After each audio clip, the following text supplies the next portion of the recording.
Friends మీరంతా బాగుండగా ఈరోజు వచ్చేసి మనము ఆలు పచ్చి బఠానీతో కర్రీస్ చేసుకుందాం. చపాతీలోకి కొత్తిమీర కరివేపాకు ఇవి, దాంట్లోకి ఉల్లిగడ్డ టమోటా వేసి చేసే విధానం చూపిద్దాం. ఇవన్నీ చూడండి ఐటమ్స్. అందుకే బోలం పెట్టుకోవాలా, కుక్కరు, ఆయిల్ తగినంత వేసుకోవాలి. జీలకర్ర ఆవాలు వేసుకున్నాలా. ఇప్పుడు ఉల్లిగడ్డ వేసుకున్నాము, కరివేపాకు,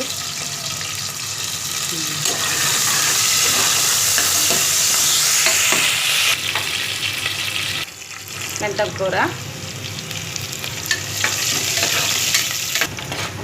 అల్లం పేస్ట్ వేసుకోవాలా. ఇప్పుడు ఆలుగడ్డలు వేసుకుందాం. ఉల్లిగడ్డ ఎర్రగైంది, ఆలు,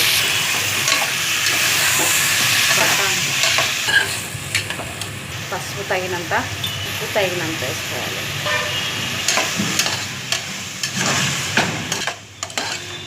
ఇప్పుడు పచ్చి బఠానీలు వేసుకోవాలి.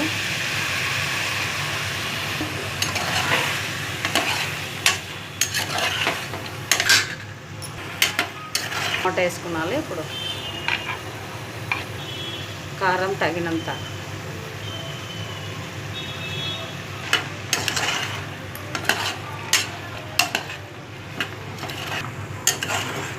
తగినంత కొద్దిగా చింతపండు రసం వేసుకుందాం. చింతపండు నీళ్ళు నానబెట్టినట్టు.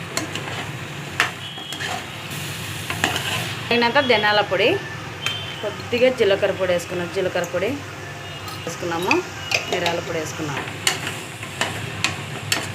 తగినంత నీళ్ళు వేసుకున్నాము. ఎందుకంటే ఒక 2 విజిల్ పెట్టుకున్నాం అనుకో బాగా ఉడికిపోతాయి. విజిల్ రానిచ్చి బంద్ చేసుకుందాము. లోపల చపాతీ కలిపి పెడదాం. కొద్దిగా ఉప్పు వేసుకున్నాం గోధుమ పిండిలోకి. మనం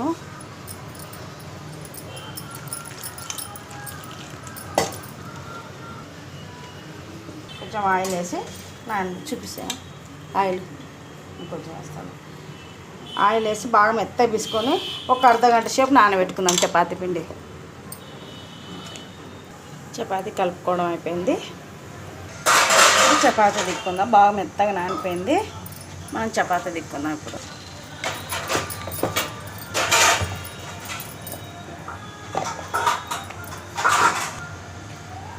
చపాతీ బాగా మనం వేసుకున్నాక బాగా మొత్తం చపాతీ చేసేసుకున్నాము.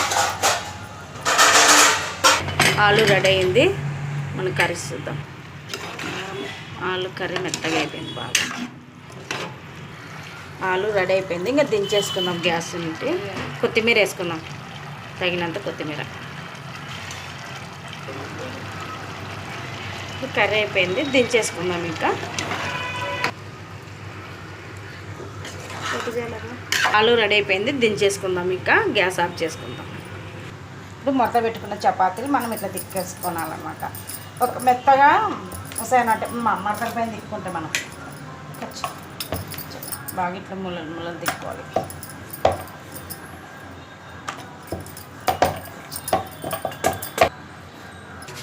చపాతీ కాల్చుకుందాం రండి. ఇప్పుడు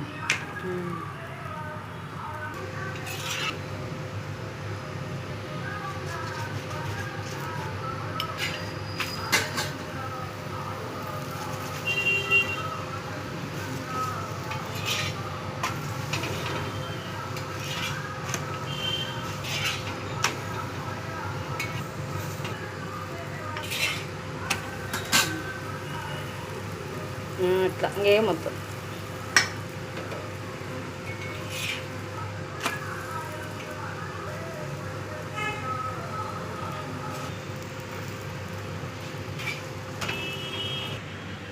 వేడి వేడి చపాతీ ఆలు రైస్ కర్రీస్ రెడీ. ఆలు కూర నచ్చినట్లయితే ఒక లైక్ వేసుకొని సబ్స్క్రైబ్ చేసుకొని ఛానల్ ఫాలో అవ్వండి అబ్బా మెయిన్గా.